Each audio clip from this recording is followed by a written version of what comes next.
In this section of reading, we're going to talk about ways to combine materials so your student can get maximum reading benefit. And at the same time, you as a teacher have a wide variety of music coming through your studio. So we're going to talk about that. And before I show you these packets of music I've put together, I'm not trying to promote any one particular publisher. I pulled off my shelf a plethora of things. Someone often a parent will call and say, what method do you use? And I'm like, whatever is good. But there's probably 4 I rotate through.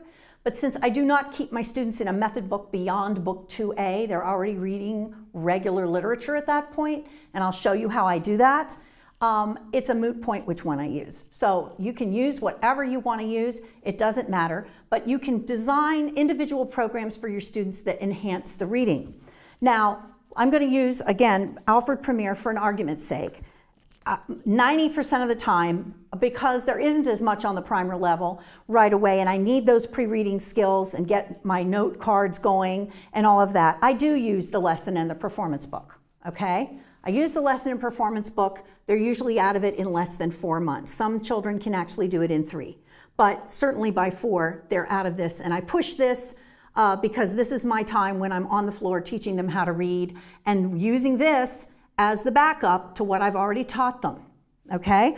But by the time you're 2/3 way through, let's say your lesson and prep book of whatever you've used, you can move on to something, add other things. For example, I'm just going to throw this out. This is one of my favorite books. It was out 2 years ago called 5-Star Solos by Dennis Alexander. He has 5 levels or 4. And this is book 1, Early Elementary. Look how nicely that is on the page. Look how beautifully it's laid out. There isn't a note on this page that isn't in the prep book. It's hands alone, basically, except for some double thirds. It's everything they had in the primer book. It's a 5-finger position for the whole book. But now they're playing something more like real music. Instead of 2 lines on a, maybe 3 if you're lucky, in a prep book, you're already moving them into real music. So you can see I'm using this book. I use these a lot just because they're so successful, they're great for recitals, and so they have one of these books or something like it, okay? How about David Carr Glover? This is another example. Now, he has a wonderful series out of Glover solos. He's been gone a long time, but it's books 1, 2, and 3, and there's now a complete set out that's a yellow book that has all 3 levels in it that you can use all year long. And again, these pieces are successful. Look, easy reading. But they're playing a real piece, and it's 7 lines long. It takes a long time in a method book to be up to 7 or 8 lines. So they're becoming more fluent because they have to. So I may have a student that by the end of their prep books are already in at least a couple of other repertoire books that I'm playing most of them, maybe not all of them, but most of them. And so they're really playing longer pieces already, and it really gives them a chance to learn to track and play pieces that sound more like real music. All right, so that's the prep book. Now, I'm just throwing out another way. Here comes student B, who's also a first-year student, and they're in the Hal Leonard book. Okay, I'm just throwing another one out. What do I do for them? Well, I do a couple of other books. This one is Melody Bober's Perfect 10 by book 1. Again, very useful. You can do some book pieces are harder than others, but they're all separate notes. They're not putting much hands together. You can successfully segue by the end of prep book into something like this. Here's brand new on the market, Take a Bow by Carolyn Miller. Here's another idea. So what's happening? Each of my students that's a first-year student has their own set, completely different from someone else. I rarely use 2 students at the same time in the same method. Just for my own variety, I mix them all up. It's all, at the end of the day, it's about learning to read. And whether this publisher introduces one thing before another, if you're moving along at a quick rate, it ends up being the same at the end of the day. So there's that, okay? So I mix that, let's say, with Hal Leonard. These are just examples, but I never do it the same way twice because it just depends. Now, I don't happen to have on my shelf a book 1, but you've progressed to book 1.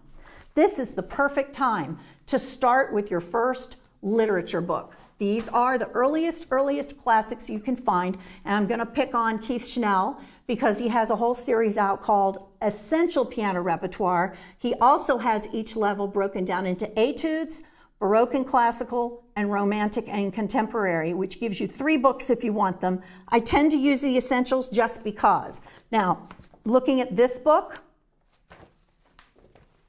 it's also, look at that, that's the C position. You've been doing it in book 1 all along, but this piece is by Michael Praetorius, The Old German Dance. So we begin our literature exploration with doing pieces from the earliest selections, but they're real music. They're great for recitals. They're great for whatever auditions you pick out. And see, they can do all of this. They're all in 5-finger positions. So by book 1, I'm already into the literature. Okay, I'm moving through book 1, but I'm already introducing literature. What else do I do with that? Well, I might do, again, I'm picking on Dennis today, the magic of music. You can do all of this with book 1. All of this is workable. And they even get more pedal work, that you can be teaching the pedal early on. Another new series that has just come out is Succeeding with the Master's Sonatinas. And why I like this, book 1, is because it's so much easier. She has this listed as mid-elementary. Well, that's certainly book 1. So you have all of these things that you can use in addition to the method book, so that my method book is really only my jumping off point. By book 2 of whatever method I've done, I might be up to, in this case, Essentials 1, but there are other companies putting out other materials that are graded the same way or similarly, so that they can begin, even they're doing more literature. Here's Martha Meyer Favorite Solos, book 2. Very doable for a book 2A child or a book 2 in just about any method book. Do you remember this? Has been around forever. Donald Waxman's Pageants for Piano. Now he starts even with a prep book that's very simple that you could do, but because it progresses so quickly, you could do it probably with book 1. So the Pageants series has been around for years and years, but you can really use this as another way to get into some more contemporary tempo, key signatures, and also time signatures that rotate. This is Helen Marlay's recital book, grade 2A. I used this just to give you an example of the difficulty, which I'm sure you're already familiar with, and how doable all of this music is with this. By the time they've done level 2 or 2A, they are so adept and they're already in their literature book. They're already doing a lot of technical work with me, which I covered in my first videos about the importance of starting technique from the beginning. So they're way ahead of what the method book would tell you is time to introduce scales or whatever. They've already been doing that for 6 months. So there's less and less of a need for me to follow a method book at that point. If they need triplets, it's time to pull out my Duncombe Sonatina, which I like to teach for triplets because it's so straightforward.